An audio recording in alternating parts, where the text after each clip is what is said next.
অসমৰ বানপানী সমস্যাৰ স্থায়ী সমাধান এই অসম জাতীয়তাবাদী যুৱ ছাত্ৰ পৰিষদৰ এটা অন্যতম দাবী আৰু আমি সকলোৱে জানো যে প্ৰতিবাৰ অহা বানে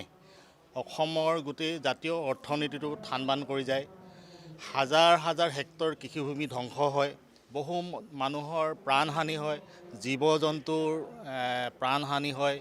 ঘৰ দুৱাৰ উটি যায়। এক প্ৰকাৰ ক'বলৈ গ'লে গোটেই আমাৰ অৰ্থনৈতিক গোটেই ব্যৱস্থাটো আচলতে আমাৰ অসমীয়া জাতিটো বহুত পাছলৈ লৈ যায় আৰু সেইকাৰণে এই গোটেই বিষয়টো এটা স্থায়ী সমাধানৰ বাবে আমি জাতীয়তাবাদী যুৱ ছাত্ৰ পৰিষদে আজি সুদীৰ্ঘ 4 দশকতকৈ অধিক কাল আমি আন্দোলন অব্যাহত ৰাখিছোঁ আৰু এই গোটেই বিষয়টো যিহেতু এটা কেন্দ্ৰীয় চৰকাৰৰ সহযোগ অবিহনে অকল ৰাজ্য চৰকাৰখনে বানপানী সমস্যাটো স্থায়ী সমাধান আনিব নোৱাৰে। ইয়াত পুঁজিৰ কথা আহিব আৰু আমি ইয়াকো জানো যে কেন্দ্ৰীয় চৰকাৰখনে অসমৰ জলসম্পদ ব্যৱহাৰ কৰি তেওঁলোকে উদ্যোগ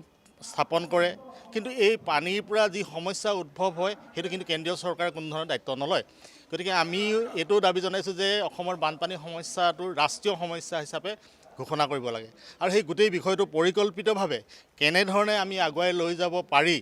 কেন্দ্ৰীয় চৰকাৰক কেনেধৰণে এটা পৰিকল্পিতভাৱে আমি হেঁচা প্ৰয়োগ কৰিব পাৰোঁ বা অসমৰ বানপানীৰ সমস্যাটো স্থায়ী সমাধান সূত্ৰ কি ধৰণে আহিব পাৰে সেই বিষয়টো চিন্তা চৰ্চা কৰি আজি এখন আমি আলোচনা চক্ৰ আমি আয়োজন কৰিছোঁ। অসমৰ বিশেষজ্ঞ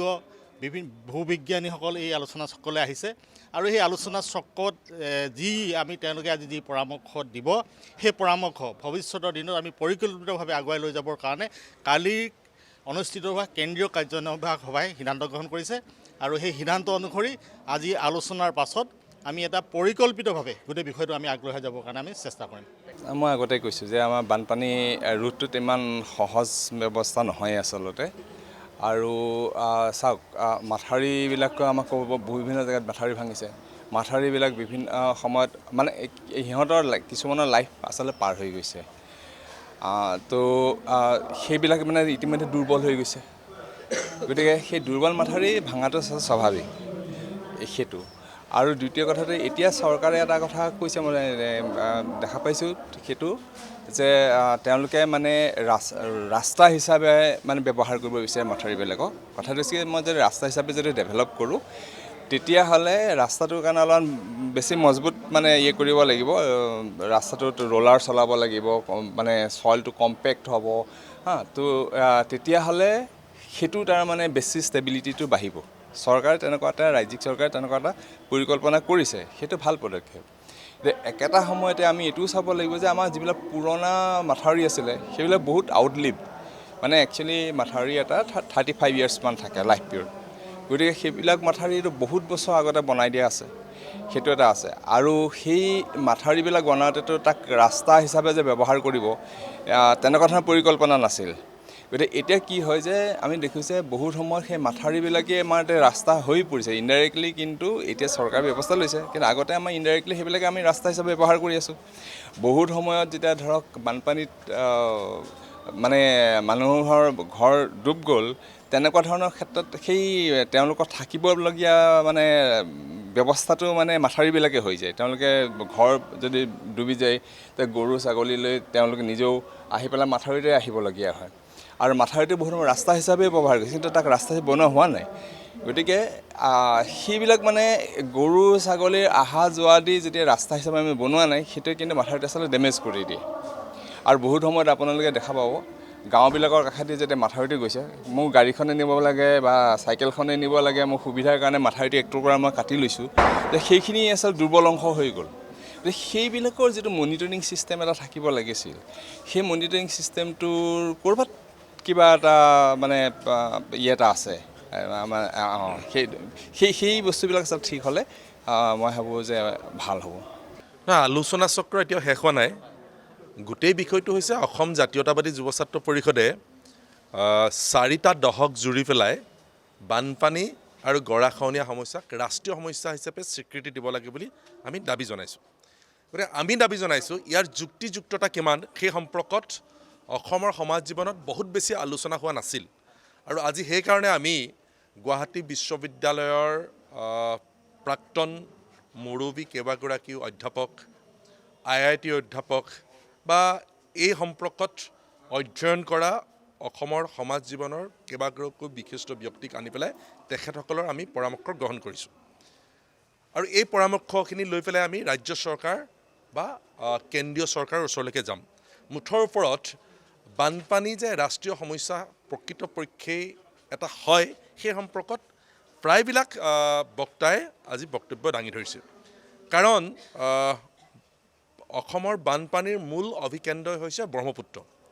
আৰু ব্ৰহ্মপুত্ৰ যিখন নৈ সেই নৈখন আমি সকলোৱে জানো যে চীনৰ পৰা আহিছে অৰুণাচল প্ৰদেশ তাৰপিছত অসম বাংলাদেশ হৈ পেলাই গুচি গৈছে আৰু আমাৰ পাহাৰীয়া যিকেইখন ৰাজ্য মেঘালয়ে কওক অৰুণাচলেই কওক বা এখন আমাৰ চুবুৰীয়া ৰাষ্ট্ৰ ভূটান এই প্ৰদেশ আৰু ৰাষ্ট্ৰবিলাকৰো পানী ব্ৰহ্মপুত্ৰই দি পেলাই বাহিৰলৈ ওলাই গৈছে স্বাভাৱিকতে ব্ৰহ্মপুত্ৰ এখন কেৱল মাত্ৰ অসমৰ নদী নহয় ই এখন ইণ্টাৰনেশ্যনেল ৰিভাৰ মানে আন্তঃৰাষ্ট্ৰীয় এখন নৈ বুলি ক'লেও ভুল কোৱা নহ'ব গতিকে আন্তঃৰাষ্ট্ৰীয় এখন নৈয়ে সৃষ্টি কৰা যিবিলাক সমস্যা সেই সমস্যাবিলাক স্বাভাৱিকতে ৰাষ্ট্ৰীয়ভাৱে সমাধান হোৱাটো আমি অসম জাতীয়তাবাদী যুৱ ছাত্ৰ পৰিষদে বিচাৰিছোঁ আজি অসম জাতীয়তাবাদী যুৱ ছাত্ৰ পৰিষদৰ আমাৰ জন্মলগ্নৰ দাবী যে অসমৰ বানপানী সমস্যাক ৰাষ্ট্ৰীয় সমস্যা হিচাপে ঘোষণা কৰিব লাগে অসমৰ বানপানী সমস্যা ৰাষ্ট্ৰীয় সমস্যা হিচাপে ঘোষণা কৰাৰ এই গোটেই কথাটোৰ কথা আমি আজি এখন আলোচনা চক্ৰ দিছোঁ যে আমি দেখিছোঁ নতুন দিল্লী আৰু দিছপুৰে সদায় অসমৰ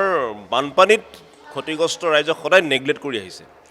আৰু বানপানী যদি ৰাষ্ট্ৰীয় সমস্যা হিচাপে ঘোষণা নহয় ৰাষ্ট্ৰই যদি ইয়াক আপোনাৰ আন্তৰিকতাৰে নাচায় আজি যেনেকৈ শেহতীয়াকৈ কেন্দ্ৰীয় চৰকাৰখনে বিহাৰকে আদি কৰি ভাৰতবৰ্ষৰ কেইবাখনো ৰাজ্যক যিটো মৰম কৰিছে তেনেধৰণে মৰম অসমক নকৰিলে গতিকে আমি আজি ইয়ালৈ কেইবাগৰাকীও বিশেষজ্ঞক মাতিছোঁ ইতিমধ্যে বিশেষজ্ঞসকলে ইয়াত তেওঁলোকৰ বক্তব্য দি আছে আৰু তেওঁলোকৰ বক্তব্যত এটা কথা প্ৰতিফলিত হৈছে যে অসমৰ বানপানী সমস্যা ৰাষ্ট্ৰীয় সমস্যা হ'ব লাগে আৰু হ'ব লাগিব তেতিয়াহে সমস্যাটো সমাধান হ'ব যুক্তিসংগতভাৱে তেওঁলোকে এই কথাখিনি কৈছে আৰু আমি জাতীয়তাবাদী যুৱ ছাত্ৰ পৰিষদে অসমৰ আমাৰ প্ৰায় ২৭খন জিলাৰ সভাপতি সাধাৰণ সম্পাদক আমাৰ প্ৰতিনিধিসকলক ইয়ালৈ আমি আনিছোঁ তেওঁলোকে কোৱা কথা বতৰাবিলাক আমি যুৱ ছাত্ৰ পৰিষদে আজি আমি ভৱিষ্যতে কেনেধৰণে এই আন্দোলনটো আমি লৈ যাম দিছপুৰ দিল্লীলৈ লৈ যাম আমি গোটেই কথাখিনি আমি এটা গণতান্ত্ৰিকভাৱে এটা পৰ্যালোচনা কৰি এটা ইয়াৰ সাৰমৰ্ম আমি আজি উলিয়াম বুলি আচলতে আলোচনা চক্ৰখন দিছে বিশেষজ্ঞসকল আহিছে সেই বিশেষজ্ঞসকলৰো আপোনালোকে মতামত ল'ব পাৰিব আমি এই জাতীয়তাবাদী যুৱ ছাত্ৰ পৰিষদ অকল আন্দোলন কৰিব লাগে কাৰণে আন্দোলনকাৰী সংগঠন যে নহয় আৰু সেইকাৰণেই সাম্প্ৰতিক সময়ত অসমৰ চাৰিওফালে বানপানী চলি আছে আৰু এই উপযুক্ত সময়তে আমি এই আলোচনা চক্ৰখন দিছোঁ আমি ভাবিছোঁ এই আলোচনা চক্ৰখনৰ পাছত এই বিশেষজ্ঞসকলৰ এই বিজ্ঞানীসকলৰ বক্তব্যৰ আধাৰত জাতীয়তাবাদী যুৱ ছাত্ৰ পৰিষদে আগন্তুক দিনক এই সমস্যাটোক কেনেকৈ সমাধান কৰিব পাৰি আমি দিল্লী দিছপুৰলৈ লৈ যাবলৈ চেষ্টা কৰিম কোন কোন বিশেষজ্ঞ আহিছে ইয়াত কেইবাগৰাকীও বিশেষজ্ঞ আহিছে আপোনাৰ ডক্টৰ ভাগৱতী ছাৰকে আদি কৰি বহুকেইগৰাকী ইয়াত আপোনাৰ উপস্থিত আছে প্ৰায় 9গৰাকী বিশেষজ্ঞ ইয়ালৈ আহিছে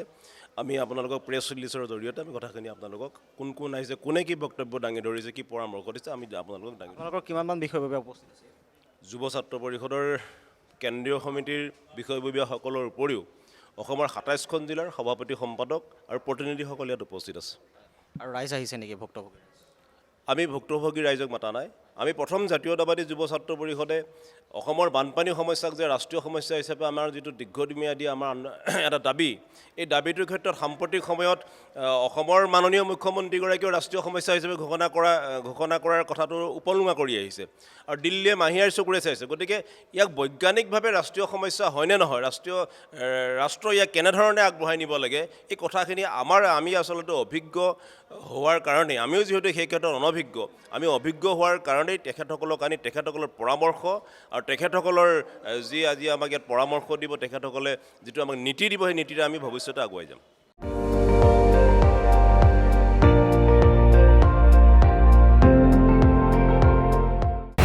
আপুনি চাই আছে ND24 সৰ্বশ্ৰেষ্ঠ নহয় সৰ্বোত্তমৰ দৌৰ